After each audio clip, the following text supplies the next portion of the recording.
You are moving step ahead, government से मुलाकात होने वाली है आपकी, क्या कहना चाहेंगे कि कितना बड़ा स्ट्रॉन्ग स्टेप होगा और कितना ज़्यादा इन्फ्लुएंसिव होगा ये स्टेप आपके हिसाब से आगे चल के?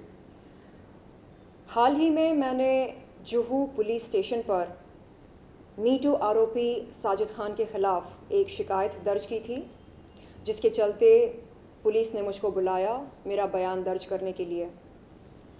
29 अक्टूबर के दिन जब मैं जुहू पुलिस स्टेशन गई अपना बयान दर्ज करने, तब मुझसे पहले कहा गया था कि इन्वेस्टिगेटिंग ऑफिसर आयो इस केस के वहाँ पर उपस्थित नहीं थे। मैंने एक महिला पुलिस अधिकारी की मांग की।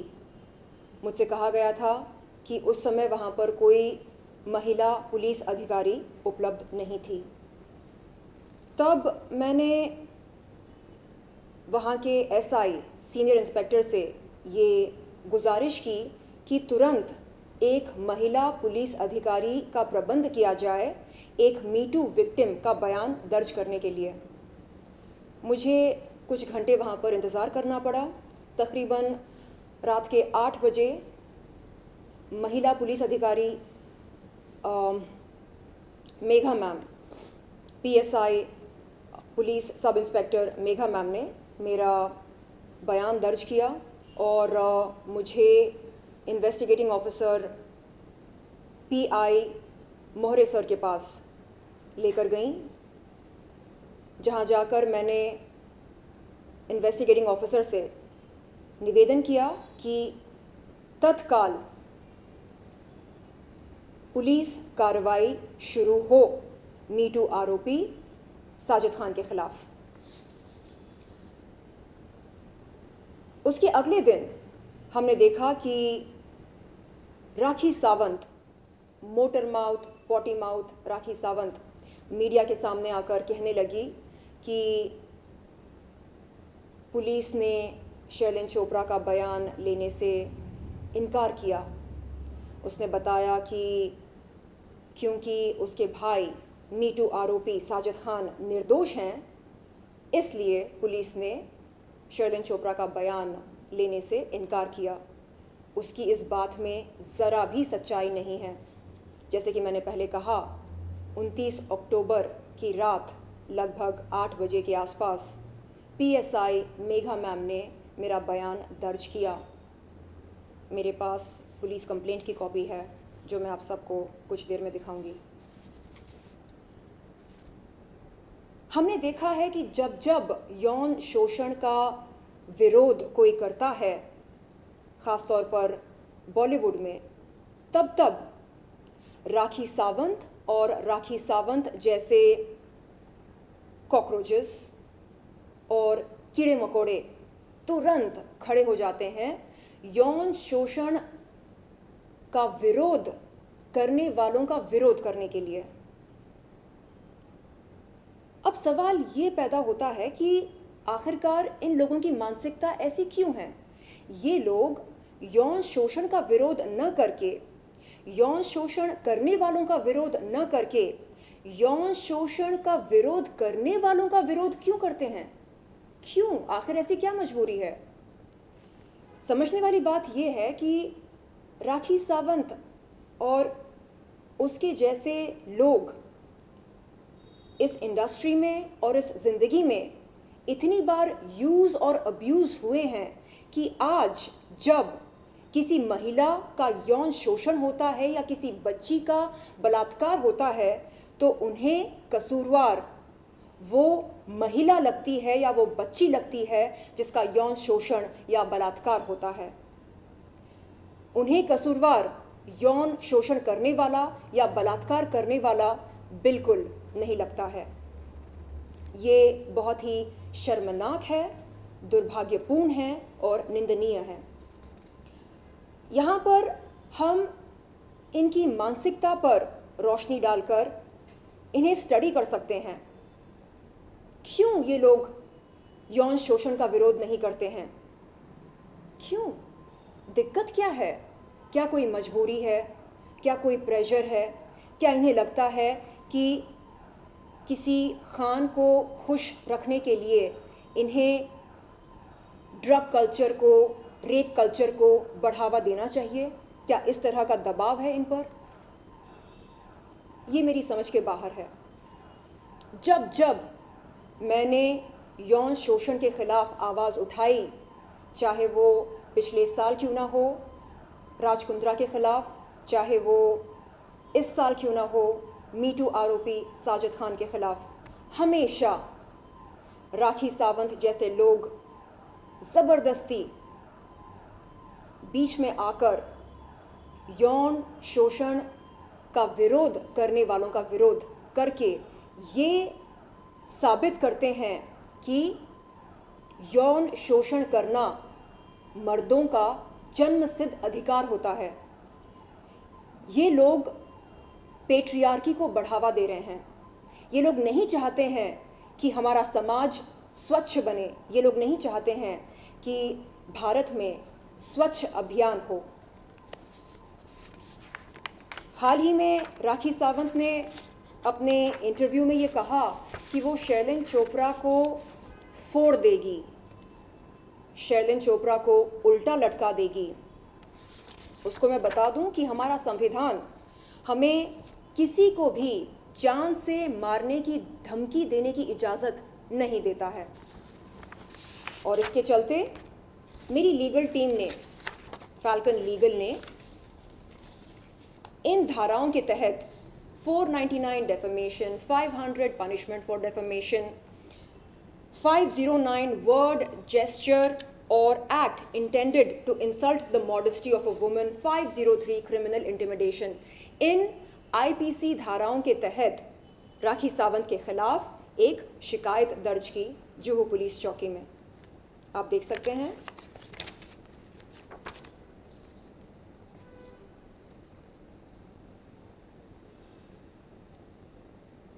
पुलिस कंप्लेंट अगेंस्ट मिस राखी सावंत, पॉटी माउथ राखी सावंत।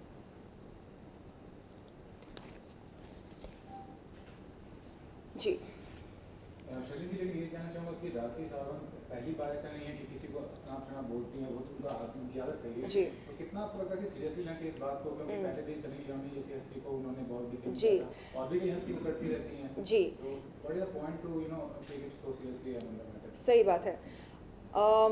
मेरे कई दोस्त शुभचिंतक मुझे ये बोलते हैं कि Sherlyn, why do you get so annoyed? जब हाथी चलता है तो कुत्ते भौंकते हैं, तो इसमें बुरा मानने वाली क्या बात है? बुरा मानने वाली बात ये है कि ये जो कुत्ते हैं जो टॉमी इंडस्ट्री ने पाल रखे हैं, ये बड़ी होशियारी से, समझदारी से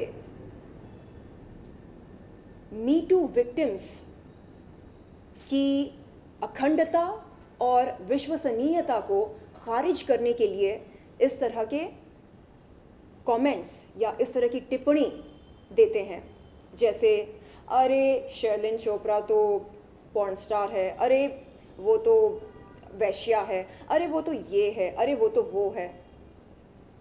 आप सबको बता दूं कि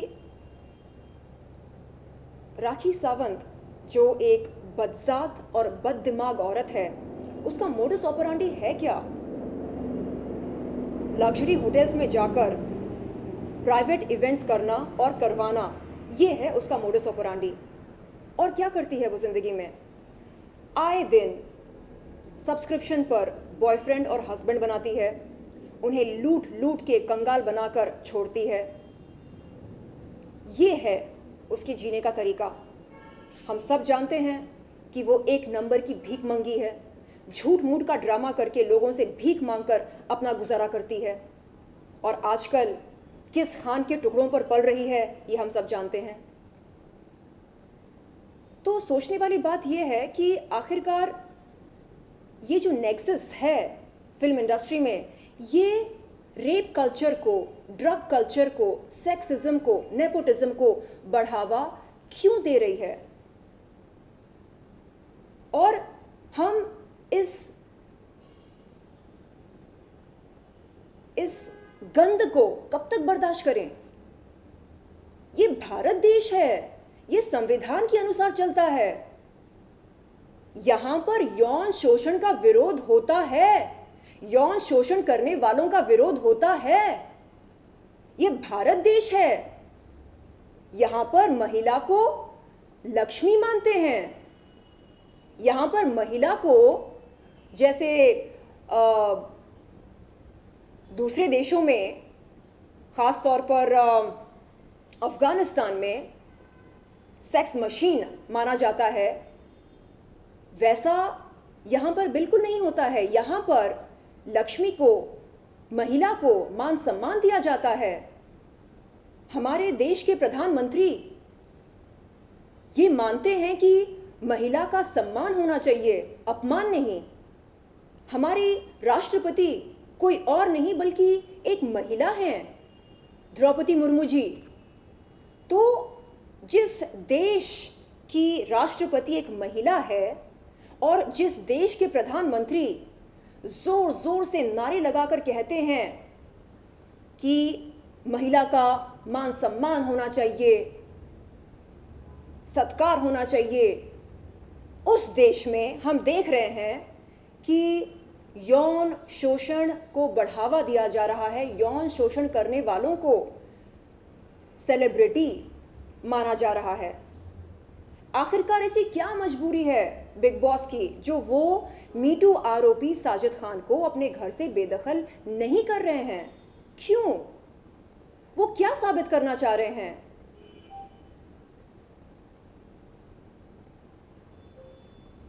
क्यों बिग बॉस के दिल में मीटू के पीड़ित महिलाओं के प्रति सहानुभूति नहीं है?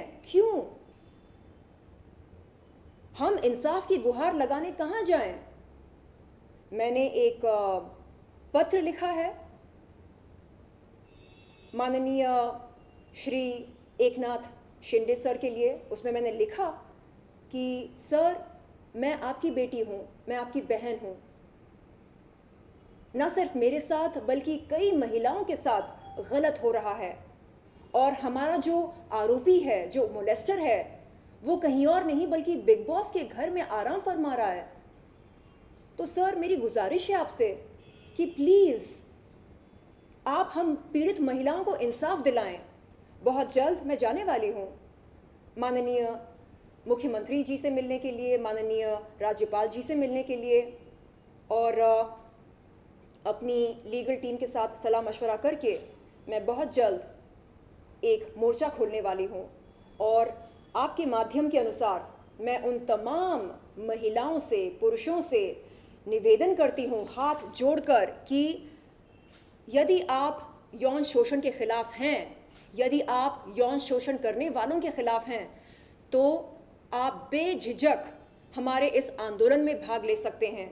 इस मुहिम में आप हमारा साथ दे सकते हैं ताकि आगे चलकर आपके सामने इस तरह कोई महिला बैठकर इंसाफ की गुहार ना लगाए यौन शोषण के लिए, यौन शोषण करने वालों के लिए, यौन शोषण के खिलाफ इस तरह की गुहार ना लगाए ताकि वो नौबत ही ना आए।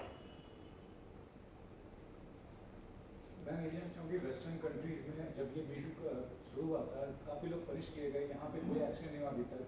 सिर्फ मीडिया इंटरेक्शंस हुआ, लोगों के बारे में मालूम चला कि इन्वॉल्व थे जी। कोई भी ऐसा लीगल एक्शन नहीं हुआ, ना तो कुछ ऐसा हुआ जिसकी वजह से उनको लगे कि हाँ मैंने कुछ गलत किया है। जी। इसके बारे में क्या कहना चाहेंगे?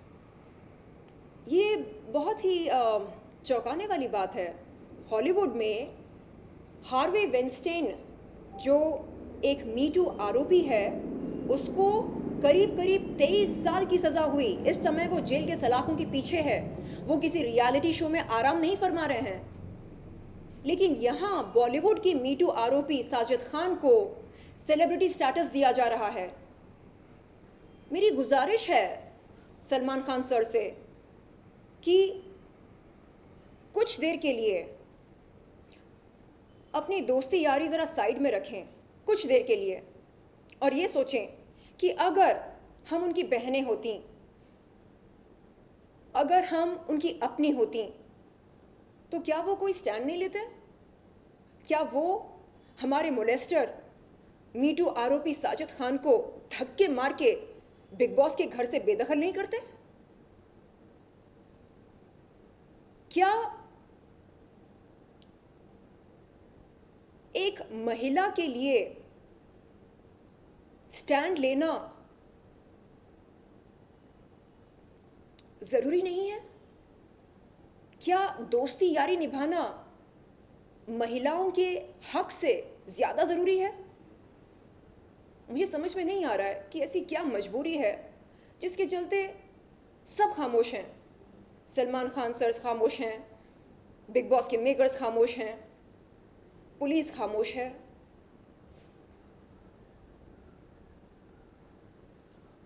हम किस तरह का मैसेज दे रहे हैं समाज को? जब जब मैं इंसाफ की गुहार लगाती हूँ, राखी सावंत जैसे कीड़े मकोड़े सामने आकर कहते हैं, अरे ये तो पॉर्न स्टार है, अरे ये तो वैश्या है। आप मुझे बताइए, क्या संविधान ये कहता है कि वस्त्रहीन होना रजामंद होने के बराबर है? वस्त्रहीन होना अलग है, रजामंद होना अलग है। अगर कोई महिला वस्त्रहीन होकर सड़क पर चल रही होती है, इसका मतलब ये नहीं है कि वो रजामंद है। इसका मतलब ये नहीं है कि कोई भी पुरुष या कोई भी इंसान उसको हाथ लगा सकता है या छेड़ सकता है। हमें ये समझना चाहिए कि nudity does not tantamount to consent. जिस्म की नुमाइश करना रजामंद होना नहीं होता है। लेकिन क्योंकि ये लोग अनपढ़ हैं, गवार हैं, जाहिल हैं, इसलिए ये लोग इस तरह की टिप्पणियां हर आए दिन करते रहते हैं। रात को एक वाकया और हुआ जब राजकुंद्रा ने एक ट्वीट किया था। जी शायद उन्होंने डिलीट कर जी डिलीट किया।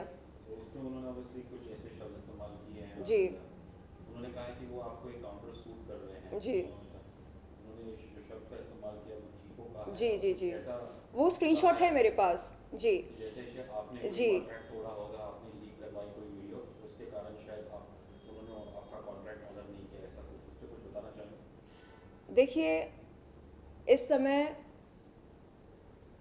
राखी सावंत, पॉटी माउथ राखी सावंत, अश्लील, घटिया, जलील, घिनौनी, बदजात, बददिमाग राखी सावंत टॉमी बनी है। और जो कोई भी उसकी ओर हड्डी फेंकता है उसके लिए वो भौंकना शुरू करती है। तो कभी साजिद खान के लिए भौंकती है, कभी राजकुंद्रा के लिए भौंकती है। वो कह रही है कि उसने मेरे अश्लील वीडियोस देखे हैं।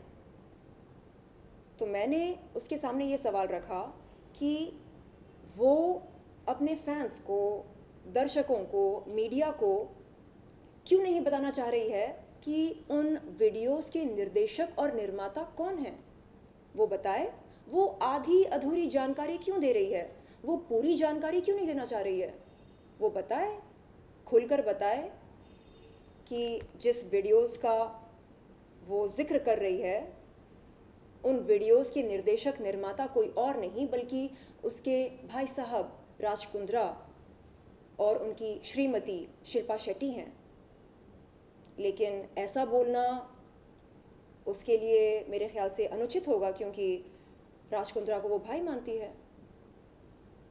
तो मेरा आप सबसे निवेदन है कि आप सब अपने कान और आंख खुले रखें और देखें कि क्या हो रहा है इस समाज में, इस इंडस्ट्री में। लेकिन शरीन और जो एलिगेशन या जो जी कमेंट्स किए राजकुंद्रा जी ने, उस पर आप कुछ कहना चाहेंगे?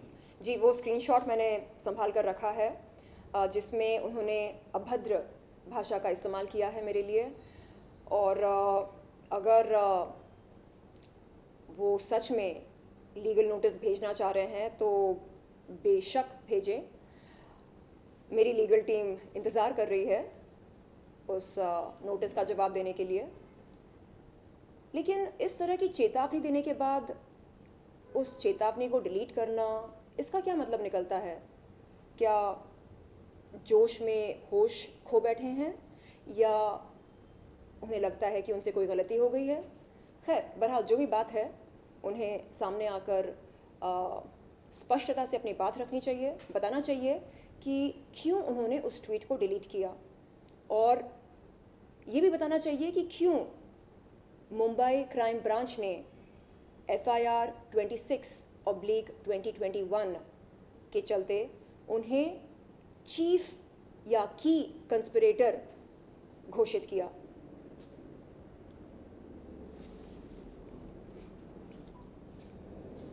जी, thank you. Rakhi Sawant potty mouth, motor mouth, बदजात, बददिमाग, अश्लील, घिनौनी, घटिया, नीच, और क्या क्या एडजेक्टिव्स यूज़ करूँ मैं उसके बारे में, कम पड़ रहे हैं। तो ये महिला पीड़ित महिलाओं के प्रति सहानुभूति क्यों नहीं दिखा सकती है? आखिर ऐसी क्या मजबूरी है जिसके चलते हमेशा, चाहे यौन शोषण किसी का भी क्यों ना हो, हमेशा वो कसूरवार महिला को ही ठहराती है। वो कहती है कि क्योंकि महिलाएं छोटे कपड़े पहनते हैं, क्योंकि महिलाएं जिस्म की नुमाइश करती हैं, इसलिए उनका यौन शोषण होता है। अरे कोई जाए उस बददिमाग, उस बदसात औरत से पूछे कि छोटी छोटी बच्चियों का रेप क्यों होता है, छोटी छोटी बच्चियों के साथ यौन शोषण क्यों होता है। कोई जाए पूछे उससे।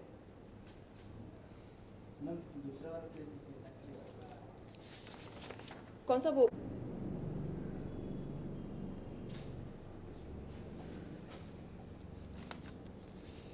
कल हम लोग कुछ बहुत बड़ा करने वाले हैं, आपको जानकारी दी जाएगी, क्योंकि सलमान खान हमारी बातों को अनसुनी कर रहे हैं। तो हमें लगता है कि बिग बॉस के मेकर्स के ख़िलाफ़ हमें मोर्चा खोलना चाहिए। इसलिए क्योंकि इस समय हमारे आरोपी me too accused Sajid Khan big boss के घर में आराम फरमा रहे हैं और उन्हें वहाँ पर सेलिब्रिटी स्टेटस दिया जा रहा है, और ये हम पीड़ित महिलाओं के मुंह पर किसी करारा तमाशा से कम नहीं है। तो हम शांतिपूर्वक तरीके से कलर्स के ऑफिस के बाहर बैठकर एक आंदोलन करना चाह रहे हैं, मोर्चा खोलना चाह रहे हैं, और तब तक हम वहाँ से हटेंगे नहीं जब तक कि हमारे माननीय मुख्यमंत्री खुद आकर हमें यह आश्वासन न दें कि इस पूरे केस की निष्पक्ष जांच पड़ताल होगी और आरोपी को जेल के सलाखों के पीछे बंद किया जाएगा। जय हिंद।